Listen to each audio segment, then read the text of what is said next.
Thank you so much. I'm Katherine, Director of Programming at the National Institute for Healthcare Management Foundation. On behalf of NIHCM Foundation, we want to extend our sincerest thanks to the healthcare and essential workers on the front lines of the pandemic for keeping us safe, and thank you to everyone for staying safe and staying home. Our goal today is to share information and guidance on the COVID-19 response in the public and private sector, including action at the federal and state level, plans for vaccine distribution, and testing. As COVID-19 has surged in recent weeks, we are seeing record highs in reported cases each day and hospitalizations. Today, there are reports that the death toll is at or close to 250,000 Americans. While we are all encouraged by the news that 2 vaccine candidates are showing 94.5 to 95% efficacy, many questions remain. Can we overcome vaccine hesitancy? What are the plans for vaccine distribution and addressing potential supply chain problems? Can we ramp up testing to ensure all Americans have access to regular, reliable, and free testing? To learn more about the path forward, we are pleased to have a prestigious panel of experts with us today. Before we hear from them, I want to thank NIHCM's President and CEO, Nancy Chalkley, and the NIHCM team who helped to convene this event today. You can find biographical information for all of our speakers, along with today's agenda and copies of slides on our website. We also invite you to live tweet during the webinar today using the hashtag COVID-19 response. I am now honored to introduce our first speaker, Dr. Michael Osterholm. Dr. Osterholm is the Director of the Center for Infectious Disease Research and Policy at the University of Minnesota and a member of President-elect Joe Biden's new Coronavirus Advisory Board. Dr. Osterholm has been a specialist in pandemic preparation for decades. He previously served as Minnesota's chief epidemiologist and co-wrote the New York Times best-selling book, Deadliest Enemy, Our War Against Killer Germs. Earlier this week, in recognition of the grave risk that healthcare workers face during COVID-19, he announced the launch of the Frontline Families Fund to support the families of healthcare workers who have lost their lives to COVID-19. We are so grateful he is with us today to share his perspective on the state of COVID-19 and what to expect in the months ahead. Dr. Osterholm? Well, thank you very much. It's a real honor to be with all of you, and to all of you essential workers and frontline healthcare workers. Thank you on behalf of all of us for what you're doing. This is a difficult time, and the work that you're doing and have been doing and will continue to do is critical to getting through this pandemic. Let me first of all just add a context to this discussion. In 1918, when swine flu, the H1N1 strain, emerged and caused its horrible pandemic that it did back then, the average community was impacted only between 6 to 10 weeks from start to finish, and it was over with. People don't often think about that as it relates to this pandemic, where we're now literally into our 10th, almost 11th month of responding to this. And the challenge is that long-term response need plays in how we think about where we're at, where we're going, is really, really a remarkable, a difficult step to go forward with, because of just the fact that people are tired and people wonder, will this ever get over? Well, let me just start out by adding context also and saying that today is a day of great news. We learned this morning that the Pfizer vaccine, which we'd already heard was 90% effective, actually now is closer to 95%. I'll comment more on that in a moment. But that, like its companion vaccine, the Moderna vaccine, for which the data were shared earlier this week, both not only cover the milder illnesses, preventing cough, fever, and chills, but actually both showed statistical protection against severe disease. This is absolutely great news. And so we have to keep thinking about that there is light at the end of this tunnel. And that is a very, very important message to share out there. It's not going to come overnight. It will still be months before we can realize, many of us having access to this vaccine. But it's all the more reason why to tell people now is the time that we really have to dig in, do what we can, what we must, to prevent additional transmission to get us to the day of a vaccine. That then gets us to where are we at today? Well, unfortunately, I believe we are at the single greatest public health crisis in the world since the 1918 pandemic. What we're seeing here, particularly in the United States and Europe, is an out-of-control pandemic transmission, what we call exponential growth. Just to remind people, when you think about the numbers of cases we've seen in this country, to add perspective to what's happening, when we were literally house on fire activity back in April, with New York City being the focus of that ground zero, but also in areas like Chicago, Detroit, New Orleans. At that time, the highest number of cases recorded per day were 32,000. Then, based on activities to try to limit transmission, distancing, as some would say, flattening the curve, we got down to about 22,000 cases a day at Memorial Day. And then pandemic fatigue started to set in, particularly in certain areas of the country, areas that had closed down part of their economy, then brought it back. And we watched the case numbers rise to almost 67,500 in that period of mid to late July. Again, particularly in states like Georgia, Florida, Texas, Arizona, and California, efforts were put into place to try to limit contact, to slow down the transmission of the virus from limiting large group sizes, et cetera. And then we got case numbers back down this time to 32,000 cases roughly around Labor Day. In fact, at that point, you think to yourself, wow, you know, that really is the same as it was at the height back in April. In fact, the cases bottomed out the week after Labor Day at 26,000 cases a day. Today, we're reporting out 161,934 new cases, but we've had days in the past week of over 185,000 cases. Today, we are reporting 1,707 deaths, which is now beginning to approach that of the worst of what we saw in April. These numbers are going to continue to increase substantially. It will only be a matter of time before we hit the 200,000 cases per day mark and go from there, unless we see major changes in the behavior of our citizens throughout the country. At this point, the cases for the next 3 weeks, particularly those requiring hospitalization and those who will be in ICU units, is already in the pipeline. People who are infected today will start manifesting their symptoms in 5 days or so from now. 5 days after that, being hospitalized, and then potentially several weeks after that before they die in an intensive care unit or hopefully recover. So even if we could shut off all transmission right now at this moment, we would still see this pandemic unfold really unchanged through at least the next 3 weeks. The challenge we have, as you know, is in our healthcare systems. What are we going to be able to do? We are stretched. We are so stretched. I also realize that we are confronting what I call the trifecta of shortages. Basically, number one is workers. We know, and we surely follow this, and it was mentioned, the Frontline Families Fund that I helped start to help cover expenses and provide support for those families who have lost loved ones who are healthcare workers to COVID-19. We know that right now a limiting factor is not beds, it's people. And the quality of the care that people are going to get in hospitals, patients, is obviously going to be compromised just by the lack of adequate staffing, and that's number one. Number two is PPE. I can tell you we are going to see increasingly major shortages of PPE over the days ahead as we are consuming so much of it trying to provide care to those coming in.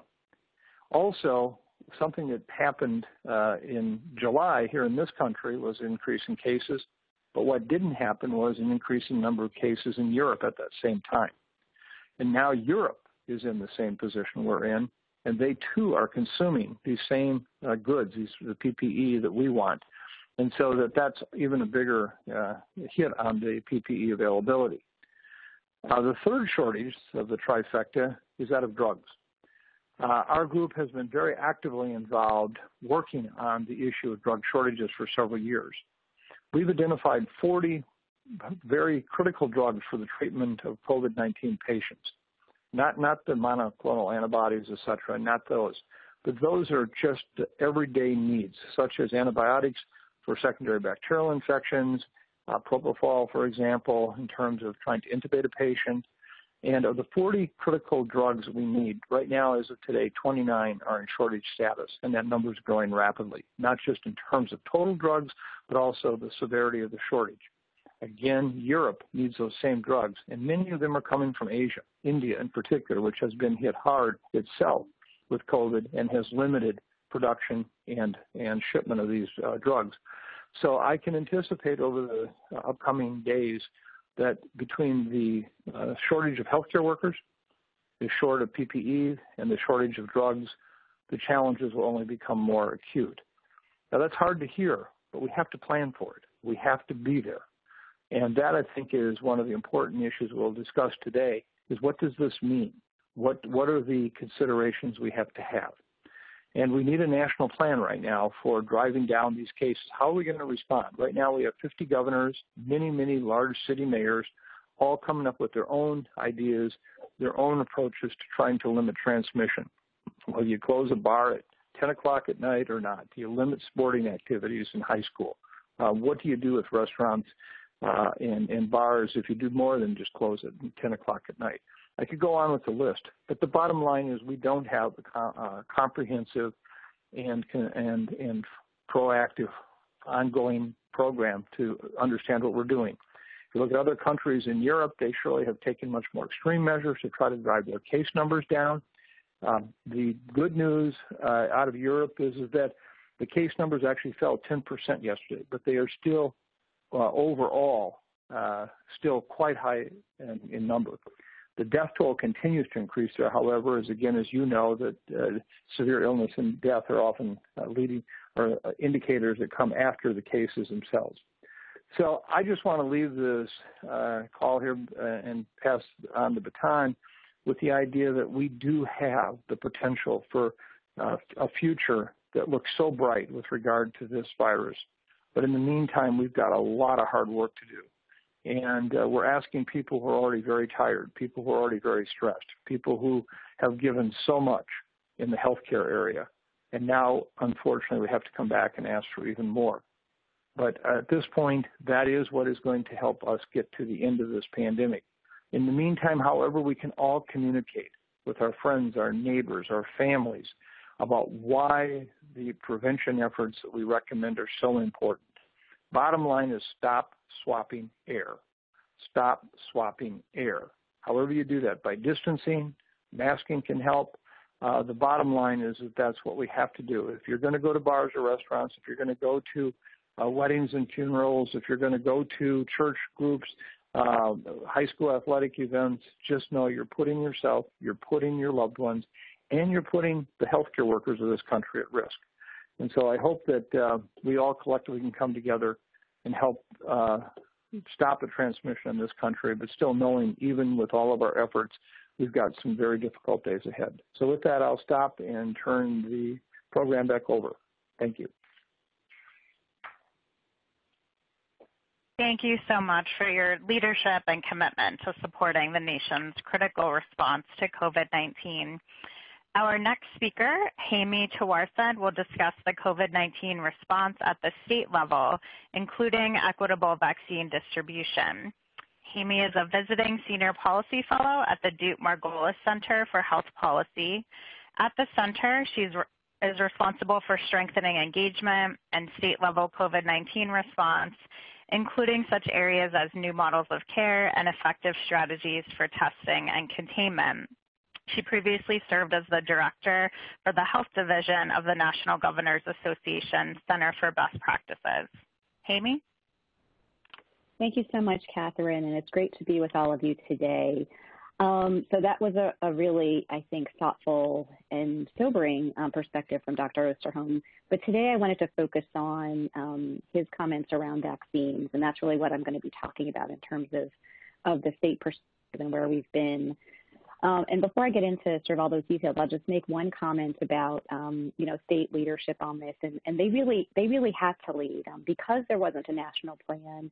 governors were just propelled forward to having to deal with things like in the early days of shortages of PPE and shortages of, beds in the ICU, the ventilators, and identifying how to get their arms around testing when there wasn't enough supply. And there have been a lot of challenges. And to follow up on the point of fatigue, states have been on, and their public health leaders and all of the staff that work for them have been really under a lot of pressure. It's been, putting out fires since last March, and it's still that way. And so recognizing that this is sort of a marathon, not a sprint, is really, I think, part of what we are all trying to figure out how we can support states. At Duke-Margolis, I'm continuing my work of really engaging state leaders on different topics. Testing is one, but really today I'm going to talk about our work on vaccine access and distribution. And one of the things I wanted to talk about is how are states really getting ready for this? So Dr. Osterholm mentioned, really great news with the Pfizer and Moderna effectiveness numbers, and, I think we're all expecting a vaccine EUA to come in December. But when that authorization comes, the vaccines are expected to be distributed within 48 hours of that event. And, given the numbers that we're talking about, that is a massive undertaking, and states and localities and their partners at the, health system level and the community are doing their best to really get ready. But this is an unprecedented event, and it is not like just doing a flu campaign or vaccines like we've done in the past. This is a whole new way of thinking at a massive level. So I thought I might just start to talk a little bit about who will get this vaccine, and how do we need to think about that in terms of getting ready. So the National Academy of Medicine has recommended a phased approach. And, using that phased approach, phase 1A and phase 1B are really going to be, those high-risk healthcare providers, those that are on the, front lines really confronting, the most risk of transmission, and first responders. And phase 1B are people with high clinical risk and older adults in congregate settings, because we've seen, such a high mortality rate among those populations. And then as you get to phase 2 and phase 3, which I'll talk about in a minute, you kind of broaden out the scope of, getting to teachers and childcare workers and other workers in critical societal industries and with exposure risk and people with moderate risk, et cetera. And then phase 3 is really where you get to the, healthier populations, the young adults and the children who haven't had quite the prevalence of the disease as it's, appeared in the older populations and people with comorbidities. And then you get to everybody else in phase 4. So if you look at this slide here, you'll see, waiting for it to load. There it is, how, there's going to be the limited doses available in the beginning, and then there'll be more, and then we will continue on. And I think what we're focusing on right now with our work with state leaders is really that first piece. How do we really make sure, and help them get prepared for what is coming in this next really month of before we see an authorization from the FDA. Go to the next slide here. So in terms of just the numbers, I thought it might be helpful just to briefly review. So when we talk about phase 1A, which is not just the National Academy of Medicine, but also CDC put out these estimates as well, they are looking at, just looking at healthcare personnel and first responders could be anywhere between 17 and 20 million of the population. And you see who's covered under that with people at risk. I think for the states, what they don't know yet is how many vaccines are going to come to their state. So, depending on how big their state is, how many of these different types of providers they have, states are having to think about subcategories within the big category. And I'll talk a little bit about that in a few minutes about, the challenges of making sure that you're ready, but you don't know exactly how many you're going to get, which is, a little bit of a chicken and egg. Determining how to prepare. If you look at phase 1B, which is, still the first phase, but the second tier, it's, that could be more than 100 million people, with people at high clinical risk and older adults. And 19 to 20 million of those folks may be at the highest risk because they have multiple comorbidities, and then you have another group that's qualifying older adults at over 17 million, but it could go up to 53 million if you include all of above 65 years of age. Okay. When you get to phase 2, you can see, you get to the teachers and the essential workers, the moderate clinical risk, homeless folks, people in prisons, and all other older adults. The estimated population, is greater than 38 million, but could be more likely to be 100 million. So I just share these numbers because I think it illustrates the challenge we have in front of us as a country of, getting people vaccinated at the numbers that we're really thinking about. And I think it is part of the critical solution to really ending the pandemic. But this is going to be over sort of a long period of time, not in the next month, not in the next 2 months, but really over the next year, really being able to get to everybody. And you can see here, phase 3, when you get to the young adults, children, essential workers with moderate risk, you're at 152 million. So just to get to the part about states, so, states were required to submit their plans for vaccine distribution and access to the CDC back in October.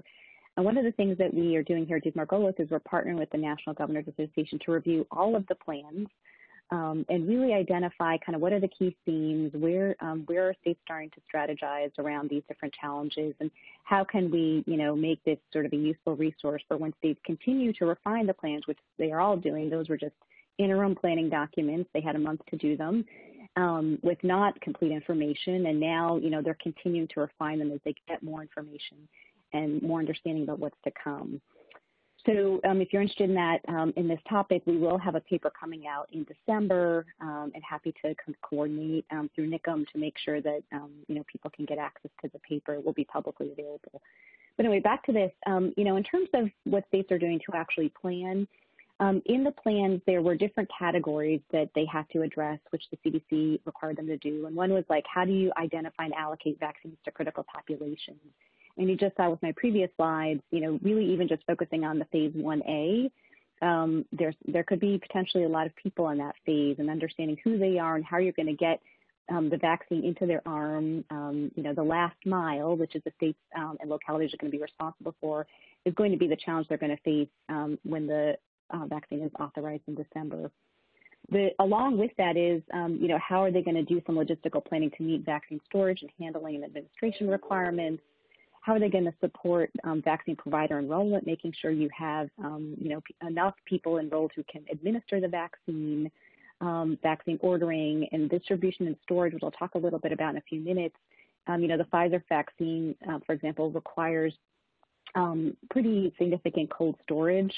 And so not every facility is going to have that capacity. And so figuring that out ahead of time when you perhaps don't know the exact number of vaccines that you're going to get, and when you're thinking about places like rural populations and providers who may not have that capacity, how do you handle that? And then engaging providers, partners, and communities and communication. So this piece I'm going to spend a little bit of time on as well. I mean, really, we have seen a lot of concern around, the vaccine and whether it's going to be safe to get the vaccine, and people, who perhaps were not vaccine hesitant really coming forward as vaccine hesitant. And so there has to be a lot of work done on really being able to effectively communicate about, here is why it's important to get this vaccine. Here is the science that we know that supports its safety and efficacy, and here's how you're going to be able to get it over time. I mean, I think the other part of the messaging that we're really going to have to focus on is not everybody is going to be able to get it in that first month, even within, those groups that I showed you earlier. And so making sure it's clear to the public how this is all going to work is going to be critical, and it will be critical for us to get it right in the first instance, as opposed to, not getting messaging out until later, and, things happen and things won't go perfectly. They never go perfectly, no matter how hard, there is an effort to plan for them. But, being able to make sure that there's an understanding of how this is all going to work is going to be critically important. Okay, I'm just waiting for the slide. Okay, so I just wanted to focus a little bit on some key challenges. So before I get to this identifying and allocating to the critical populations, I wanted to talk big picture about a few things that states have raised. So, given the sort of the massive nature of this vaccine effort, which you saw with the earlier numbers, funding. Funding is going to be a huge issue for states. Dr. Redfield himself has estimated that we need $5.5 to $6 billion to help fund this effort for states and localities across the country. And they're going to need funding for things like, making sure they have enough personnel to administer the vaccine and educate folks, to make sure their data systems are going to work and to really engage in a communications campaign that's of critical importance. I think the other challenging piece is there's really a need for additional guidance for states. So, we're all waiting on complete information about the vaccines and on the safety side, really understanding it's going to be safe for which populations. And so that's going to be, I think, really important for getting the public trust of, who should get the vaccine first and, should I be signing up and be talking to my neighbors about, why it is a really good thing to get this vaccine. The American Committee on Immunization Practices, or otherwise known as ACIP, is going to be, I think, a key element of this, of really looking at the EUA that FDA issues, emergency use authorization for the vaccine, and being able to provide guidance as to here's our recommendations on who should actually get this. A number of states are waiting for this. They really would like to see the ACIP recommendations before they launch in their states. And so I think the hope is ACIP will act very quickly after we see an EUA to make sure that there's that piece of evidence that states can rely on. I think states also are really hoping for very quickly to understand the criteria for the initial allocation. So, what are the factors we're going to look at? Is it going to be, total population, number of healthcare workers, number of people in nursing homes? Is there going to be any element of, disease transmission or prevalence? How does that all going to fit together so they can have a sense or a guess of how many vaccines they may actually get, which can help them then plan in terms of, we're partnering with different health systems here, and here's what we think we can get. And here's like the percent of the population we're going to be able to reach in this first push, especially as I said, an expectation of quick movement after that EUA is initially issued. Data requirements. I think there's a lot of questions around how do we understand more of the data requirements so we can make sure that our systems work as they should and that we can share data with the federal government as well as share across states. So I'll talk a little bit about that too. And then, of course, they want more information on communication resources and provider training. One thing, with different types of vaccines, I think it's going to be fantastic because there'll be more vaccines for more people, but they have different requirements. So how do we train those individuals so they understand the different requirements of a cold storage versus a vaccine that doesn't need that type of cold storage, 2 doses for a vaccine that doesn't need 2 doses, et cetera. And I really should probably keep moving on because I'm going to run short on time, but there's also a couple of state-specific factors I wanted to just highlight. There's some states that have a lot of rural areas, for example. So workforce capacity and, rural locations have cold storage, and how do we reach populations is going to be, particularly challenging for them. There's also sort of weather factors of how do you think about, mass distribution sites if you have a state that's very, has pretty severe weather. Okay, maybe that's not a reasonable way to think about it. And then there's also public health governance, which is, whether it's centralized or decentralized and how that can impact the work that states have to do to actually get the vaccine into the arms of people. Okay, so just briefly on the identifying and allocating early vaccines to critical populations. So we know the initial supply is going to be limited. The framework I showed you earlier will have to be adapted to state conditions, population, and infrastructure. And states are going to have to develop a clear, transparent process for allocation, getting input from, both the federal government and the community, and really using equity at the forefront. So I think there's going to be a lot of hard decisions depending on how many vaccines a particular state gets and how large they are and how much of the population they're going to want to serve. A couple of examples of just in terms of how states are trying to get their arms around this is some of them have established advisory committees to try to help make sure that they're going to be able to make the right decisions very quickly. Some have already decided, look, we know we're not going to have enough for every, healthcare worker at risk, so we're going to, prioritize people who have 2 or more comorbidities. Some have decided, there's counties that really have just elevated disease transmission. We're going to, try to start there first. And other states are doing surveys of providers and provider organizations and working with our hospital associations to say, hey, can you tell us who you think are going to be the people that you or think are going to be most critical to actually get the vaccine? So, there's different, I think, strategies across the spectrum, but there is going to be a real need to make sure the right population is identified quickly. I want to just spend a minute on talking about operational planning. I talked a little bit already about the cold chain storage challenges and how, some of the Pfizer vaccine is going to require a second dose. So you're going to have to make sure that people are following up and get that second dose. A couple of things I also wanted to mention here is recruiting and enrolling providers. So this is going to be key. And, states are, of course, going to leverage the providers that are enrolled in their Vaccines for Children program and their existing state immunization information systems, otherwise known as IIS. But really, in some states, they had to think about, okay, who is going to have that cold storage capacity? So is it going to just be the larger health systems and pharmacy chains, for example, initially? As we think about, sort of down the chain of when more and more people have availability for the vaccine, there's more vaccines available, the states are also going to think about non-traditional providers. And some states have already said, we're going to expand our scope of practice for professionals so we can make sure that EMTs and paramedics can administer vaccines. We're going to look at other types of providers who can administer these vaccines, and thinking about even down the road, when we really have to get the public trust for really being willing to get the vaccine, and also access, right? Making sure access is available for all the different populations, including, communities at risk where there is, Black Americans and Latinx populations where there is right now a fair amount of distrust of the vaccine. How do we get it to those folks? And there are different considerations. Some states are going to, of course, rely on mass vaccination clinics and primary care providers and pharmacies and local health departments. But they're also thinking about, maybe somewhat non-traditional providers like mobile units, harm reduction sites, churches, places in the community where people feel like they can go. The other thing I did want to note too is, all of this distribution sites initially will be closed point of distribution. So they are not going to be open to the public. They're really going to have to be limited to getting it to who is actually going to fit the criteria. Okay. In terms of data systems, I just want to spend a minute on this because this is going to be, states are working on this and will continue to be working on this with the federal government. So, states all have immunization information systems. The challenge is, given the sort of massive amount of vaccinations that are going to have to be given to folks, some of the current systems at states they're not going to be able to handle the volume. And all the capability that's going to be needed for this vaccine. So some are, thinking about, okay, we can use our current systems and add some additional, complementary functionality. Others are saying, okay, we're going to have to integrate it with third-party tools. And then there's another group of states that are saying, well, we're really going to have to supplement it with the federal technology, such as the CDC Vaccination Administration Management System, otherwise known as VAMS.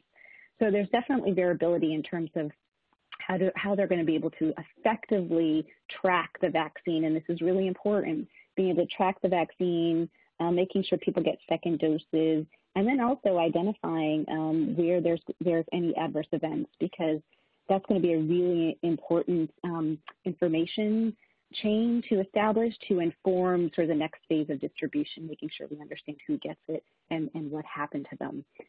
One challenge I just did want to highlight for this group. So there is a system called IZ Gateway that was established years ago at the federal level, and it supports data exchange amongst immunization information systems. And so, in a perfect world, as it was visualized, you would be able to put information into the system, and then, there could be a lot of sharing at the federal level across states of, who's getting the vaccine and how are things getting impacted.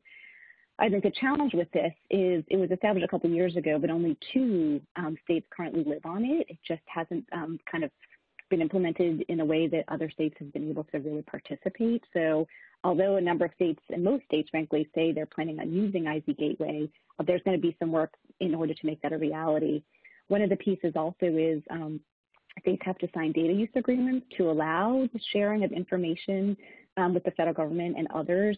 And there has been some legal issues around whether their state's laws prohibit the sharing of identifiable data. So I think there's more clarity that's needed around exactly how will the data be stored and shared, and how does that comport with what may be prohibited at the state level. The last thing I want to mention, which isn't on this slide, but I want to be sure to highlight for you, is a couple of states also in their state vaccination plans identified data dashboards for public reporting. I think this is really important, given the concerns around getting vaccines and the need to really build public trust. Having an outward dashboard that shows, here's who's getting vaccinated, here's how, here's the information of where you can get vaccinated, et cetera, is going to be really important. And so Some states have flu dashboards, and they're thinking about how to build the COVID-19 vaccinations into those dashboards. Other states are thinking about different technology on a public website, et cetera. So I think it will be interesting to see how that all plays out, but I do think there's an interest in really making sure there's transparency for the public. Okay, and then, there we go. And then really, this is the last slide, and I'm going to turn it over to my colleagues. I want to just talk a minute about vaccine communications. So I talked a little bit already about how there's been kind of diminished public confidence in the integrity of the FDA approval process. I had an old headline here because I just wanted to remind everybody of kind of where we were before election. A lot's happened since then, but where we were before election of, people really worried about getting a fast approval. I think the work done by the manufacturers and, some of the good news that, Dr. Osterholm shared at the top of the call about the effectiveness of the vaccine, hopefully is going to go a long way in making people feel like it's safe. I also think once we see the actual safety data as part of the approval or authorization by the FDA and then the ACIP recommendations that follow it, hopefully will provide a really good basis to say, this is a safe and effective vaccine for these populations, and this is why it's going to be important to make sure people are vaccinated. I think a piece of that is really making sure that the public understands, and not just from, governors or mayors, but from other folks, the people they trust, their doctor, their nurse, their neighbor, where there's a conversation across the country at different levels of, what is this vaccine and who should get it and why, and how this is going to be a critical piece to sort of solving the pandemic that we find ourselves in that is unprecedented. I wanted to talk just a minute about the disparities, and really, we all know that healthcare disparities exist and have existed for a long time. COVID-19 just shown a spotlight on it, frankly, for Black Americans, who are in some states had mortality rates and case rates that were like 5 to 1 initially in states like Michigan. So, it's really been sort of stark comparison to see that, and also with Native Americans and Latinx communities. And so, getting to those populations and making them feel like they can trust the vaccine and giving them access to it in a way that works, I think is going to be a critical part of us reaching those populations and really trying to address the disparities that we know exist. So with that, I know I should turn it over back to Katherine, and happy to take any questions in the discussion. Thank you so much for sharing all this important work happening in the states and what still needs to happen to promote widespread access and acceptance. And we look forward to staying in touch on your continued work. Under the leadership of President and CEO Andrew Dreyfus, Blue Cross Blue Shield of Massachusetts has invested more than $218 million to support its members, customers, clinical partners, and the community throughout the COVID-19 pandemic, including more than $100 million in premium refunds. To hear more about these efforts, we are now joined by Katherine Dallow, the Vice President and Medical Director of Clinical Programs and Strategy at Blue Cross Blue Shield of Massachusetts. Katherine? Thank you, Katherine. It's a pleasure to be here, and I really appreciate the comments of my prior colleagues and hope to give a little bit of insight as to how the insurance industry has and will continue to support efforts across the spectrum. So, for a little context, when the pandemic hit our state, we acted immediately to balance the urgent needs of our nearly 3 million members, employer customers, clinical partners, and the community. We waived cost shares immediately for medically necessary COVID-19 testing and treatment, covered all in-network medical and mental health visits via telehealth at no cost to members. We broadened access to mental health services, knowing that would be a critical need, including actually permanently paying for behavioral health telehealth visits at in-person rates and ever since, and increasing reimbursement for child psychiatry in particular. We acted swiftly to help our most vulnerable members, creating a COVID risk index that helped us to identify members at highest risk for contracting the virus based on comorbid conditions and other factors, and those who would also be at risk of experiencing severe symptoms. We used socioeconomic status and prioritized outreach, frankly, in COVID hotspots. To date, our nurse case managers have reached out to approximately 37,000 at-risk members to support their care. And as mentioned, to support employers, we did provide $100 million in premium relief. We extended grace periods for payment, helped provide coverage to furloughed workers, and have held many webinars for over 10,000 participants on issues ranging from mental health to racial disparities and the basics of the biology of the disease. We've supported providers by suspending administrative requirements, advancing payments, and creating a new value-based payment program for independent primary care physicians to improve quality, lower costs, and provide financial support during the pandemic. And finally, we did respond to the needs of our neighbors who may or may not have been our members. Our employees worked at the Boston Hope Field Hospital, which received a lot of press during the worst days of the pandemic to date, and with the Department of Public Health in Massachusetts as contact tracers. We donated tens of thousands of meals from our company kitchens, and through our foundation and company, we've made more than $10 million in direct contributions to the community in the fight against COVID. To give you some dollars and cents, our data from March to September, just in that 6-month time period, Blue Cross of Massachusetts spent over $200 million on COVID-19 specific treatment and diagnostic testing. And we've spent twice that in spending on telehealth, including waiving member cost share. And that wasn't necessarily COVID-specific mental health. That was all-inclusive. So we've also seen, just in those 6 months, telehealth visit claims spike to 4.1 million. And we're working feverishly to figure out how to maintain telehealth access since in a way that is sustainable. So I'd like to back up a little bit. That gives you the context of what we've done as a plan, sort of in an overarching fashion. But now I want to switch to the topic that my prior presenters have been speaking on and talk about the role of the insurer as we see it in the vaccine distribution and rollout. So I really cannot stress enough the importance of insurers and federal, state, and municipal public health agencies linking arms and collaborating like no time in the past that we ever have.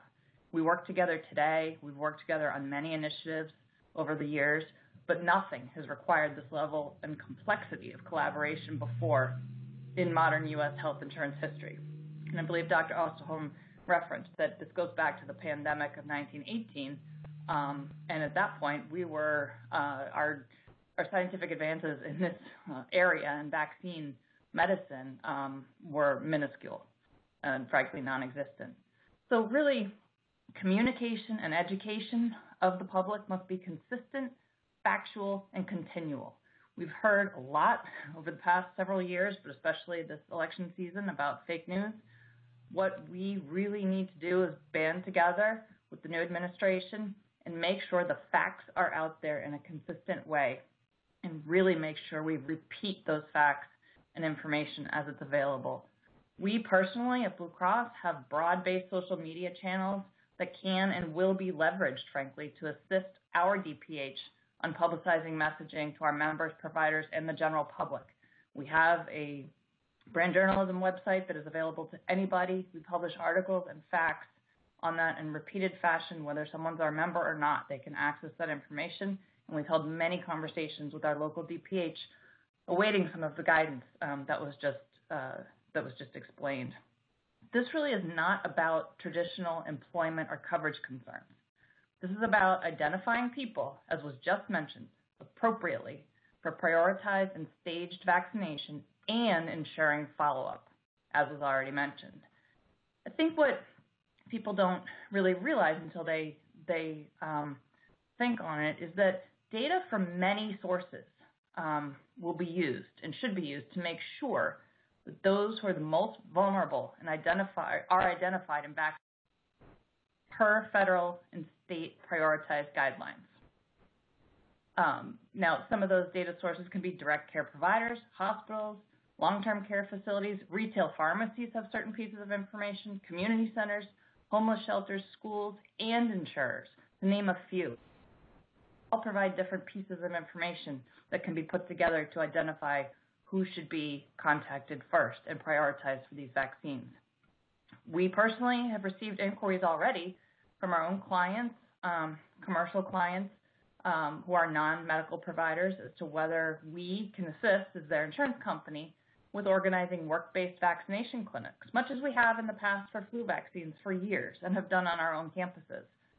While we definitely support that idea down the road, we are very clear that that is a day 2 or 3 at best consideration, and we will assist at that time. But we as a society need to figure out first how to identify and prioritize the people who can be vaccinated day 1 and 2. I want to shift a little bit to the topic that was just brought up as well on vaccine hesitancy. So with regard to COVID, the numbers vary by the polls, but to give you a little bit of history, the Gallup poll that was out today, now this poll was conducted before the news about Pfizer and Moderna, found that 58% of participants said they would get a COVID-19 vaccine when one becomes available. Slight rebound in vaccine confidence after a similar poll in September found it was more like a 50-50 split. And maybe with the Pfizer-Moderna news, that will change a little bit.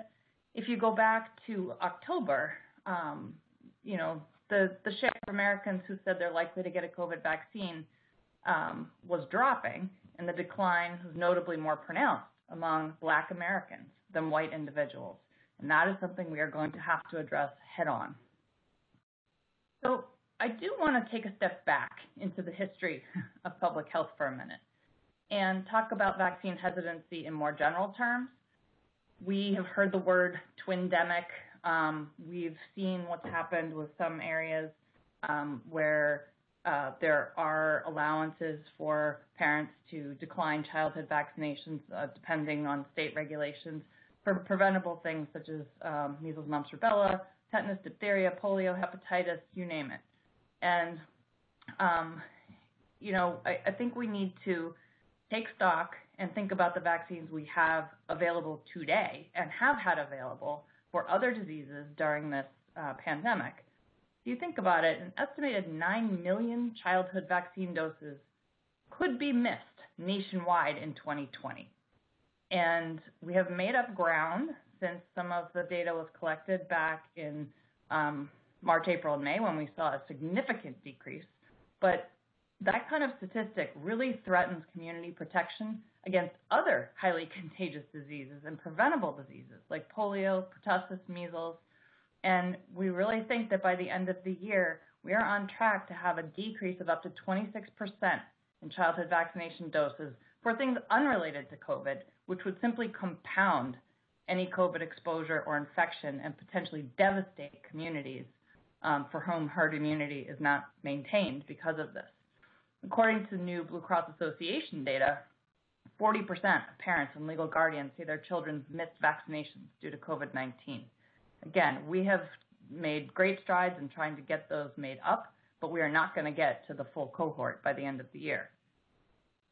So, as we know, safe and effective vaccines help prevent 2 to 3 million deaths per year and are paramount to protecting the safety and health of Americans and the communities where we live. We don't want to make this a double whammy by missing those vaccines that exist today. So to help spread vaccination awareness, we, as a Blue Cross provider, continue to partner with the medical community, local health groups, and others who support timely vaccinations, and we dispel the myths about vaccines as much as we can in our public websites as well. The last thing I want to touch on, unfortunately, is a topic that is fairly ugly, but that is really been front and center since the pandemic began, and many people that aren't in the insurance industry aren't as aware, but it relates to fraud, waste, and abuse. It's sad to say, but with all of this also comes an inevitable surge of fraud, waste, and abuse activities. As we all strive to reach the most vulnerable individuals and legitimately encourage vaccination where and when appropriate, there will be individuals and organizations doing so illegitimately, nefariously, and to gain access to personal information and or to simply sell fake products that they've produced. Here at Blue Cross, we routinely educate members about how to detect if an appropriate level of information is being requested by appropriate entities, whether that be by paper, web, or phone. And we redoubled those efforts early on in the pandemic with regard to schemes that were focused on testing. It was rampant.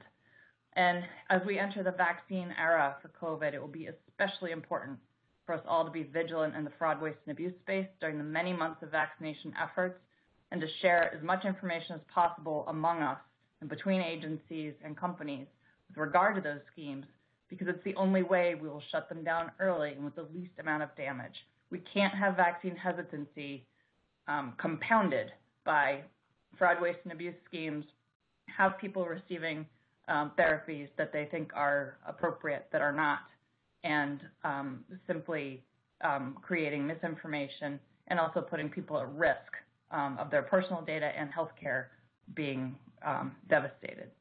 I'll stop there. I know we want to stop for some questions, but I did want to mention that last part. Thank you so much for sharing Blue Cross Blue Shield of Massachusetts leadership and commitment to education and vaccine education. And it's great to hear about all of the great work that you're doing and will continue to do.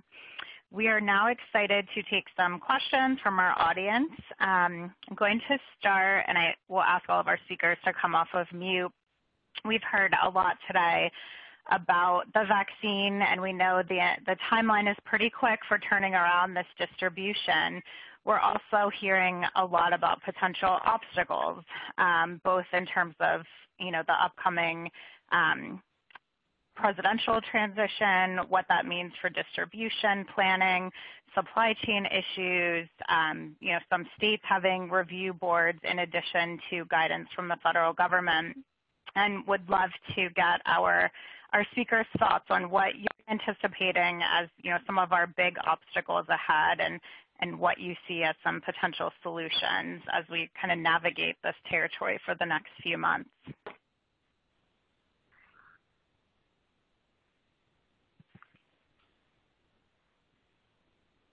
Dr. Osterholm, do you want to start? Dr. Osterholm, do you want to start? Yeah, sure. I'd be happy to. I think at this point, the critical issue for distribution really lies in the connections at the state and local level. As much as Operation Warp Speed, I think, has been a tremendous success in terms of bringing us these new vaccines, and we should all celebrate that.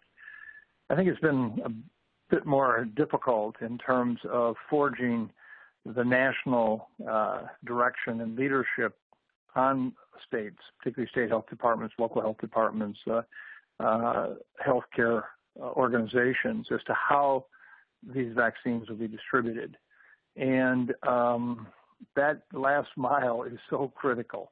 So I think that I see the success of these vaccines getting into people's arms in two areas. One is, what will be the ultimate collaborative efforts and how will they work at the state and local level, realizing that we've already had, in many instances, pre-existing relationships that were very important and were already very functional.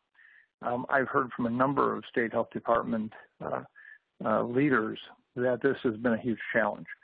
I think the same thing is true from some local healthcare organizations, as well as even private companies, pharmacies, and so forth. The second thing is, we just, as you've heard, we have an urgent need to help educate the public about why this vaccine, one, is critical to their health and the health of their families, loved ones, colleagues, friends, etc.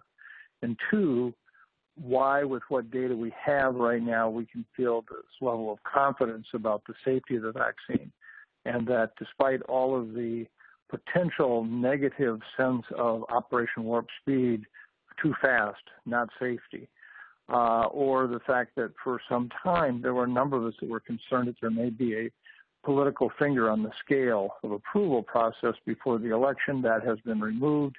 I have never been more confident in the FDA's ability, with the world's leading vaccine research groups, regulatory science research, that we will see a very aggressive, comprehensive, and fair review of this vaccine. And when the FDA puts it out, I hope that all the states that have indicated that they're going to potentially have their own review groups, which could only complicate and hold up the efforts, that in fact they accept the FDA's review of this and move forward. So we're going to have to do a lot to help educate the public about why and now. And so I think these are the challenges I see that if we don't address them, we're going to lose and unfortunately a large number of individuals whose lives could have been saved, whose illnesses could have been avoided had they just taken the vaccine.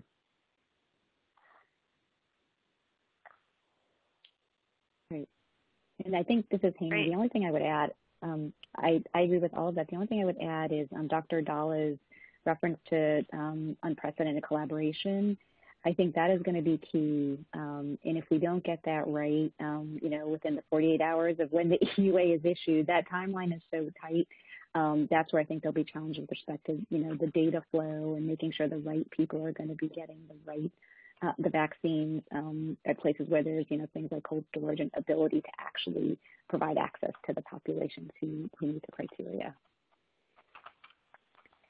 Great, thank you. We had a lot of questions come in around, who will get the vaccine, how is, priority populations, et cetera. Can you kind of just give, a high level, recommendation for the audience of like where they should be looking for misinformation, looking for the accurate information about that, because we know, as we've discussed, there, are some efforts out there to kind of counter, what the science is, and where should people really be looking? Because I don't think we have a lot of the answers yet. Yeah, I'm happy to answer this, Hemi. So, I think everybody really is coalescing around, although this is not final, but it's going to be healthcare workers and first responders as kind of the first group, perhaps some nursing home residents.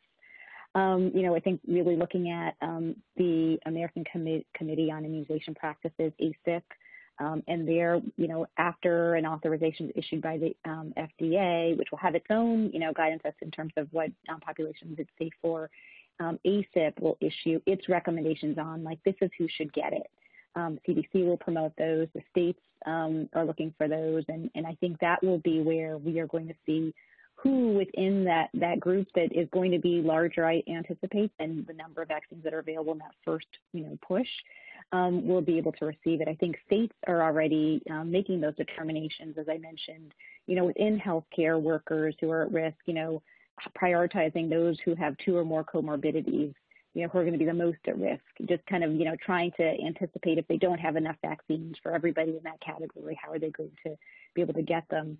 And then I think following from that, you'll see it kind of expand out to the different groups I talked about. But my sincerest hope is that ACIP, the CDC, state and local governments are going to be very clear and transparent around, who is going to be prioritized, and partnering, as Dr. Dallow said, with their, health systems, their health plans, and, community organizations to make sure to get the word out to everybody in terms of, who is this vaccine going to actually get to first.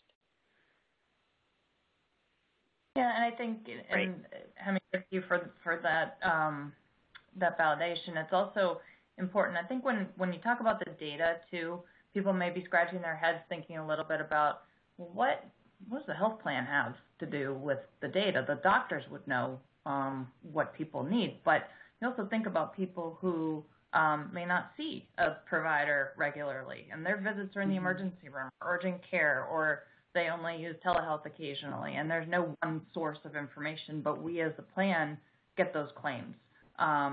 And we might be able to put a puzzle together around a person that an individual provider or provider group may not know, and we can refer them for contact to a public health department vaccine site. Those are the kinds of puzzle pieces that need to be put together. The community centers can identify more of the socioeconomic factors, and then we can layer on things we know about their diagnoses, or people who see 3 different specialists and the information is not coalesced. We might have that. So those are the kinds of examples of things where these data sources can be put together. And again, all those details haven't been figured out, but that first phase will be very, very clear who we need to identify. Once you get into the second and third is where it gets much more nuanced, and some of that is going to depend on how many doses are available, and making sure that those people in the first batch got their follow-up first and are prioritized for their second vaccine. I'm sorry to interrupt, but I have to unfortunately drop off. So thank you very much for having included me. I appreciate being part of this. Thank you so much, Dr. Osterholm. Thank you. Thank you. Just one quick question in closing for our two other speakers. We had a lot of great questions come in and just not enough time, but, in the near term, we had a few questions come in about, how do we save the practice of contact tracing, especially over the next few months or, up to 6 to 8 months until we have widespread vaccination. A lot of states are overwhelmed with cases. What are the next steps for that? And also, to the extent that you can discuss sort of next steps with therapeutics and potentially increasing access to therapies in the near term. Yeah, happy to do that quickly. So in terms of the contact tracing, there has to also be, we didn't talk about it much today because is widespread testing. So there has to be screening and surveillance testing really ramped up, and along with that, the contact tracing to figure out, when somebody tests positive, who have they been exposed to. And I think, that is going to be a challenge. The numbers have gotten so high in some states that they just don't have the capacity. So being able to do what they can, and then, just do rapid testing and, self-isolation along with, what they can do on contact tracing is going to be key. On the therapeutic side, monoclonal antibodies, I think, we're spending a lot of time at Duke. There's a team here really doing a lot of work on this. Is also going to be, I think, a really key innovation and being able to get it to the right folks. And that's a therapeutic where you have to get it to the person before they get really sick. So it's not, as if you're going to know someone's in the hospital, now they need monoclonal antibodies. It's going to be a little bit more challenging because you have to figure out the timing on that and, getting them tested and then 2 monoclonal antibodies in really quick order and making sure you're getting it to the right people, I think is important. But that could also be something that's going to be really important in this response. I agree. Well, thank you. Just say Go ahead, Katherine. From the standpoint, we've been, both the federal and state agencies have also been working with us and others on which things, make sense and are medically necessary and should be just simply provided with no cost share and other things. So that's another area where we've been working very tightly with our respective agencies. Great. Well, thank you all. This has been a really excellent panel today, and we appreciate you taking the time from your busy schedules. And thank you to our audience for joining us. I'd love for you to take a moment to share any feedback from this event by completing a brief survey. We'll be sharing a recording of the event, and you can also view our other COVID-19 resources on our website, including an infographic on vaccines and some research summaries from one of our grantees. So thank you all again for joining us today, and stay safe.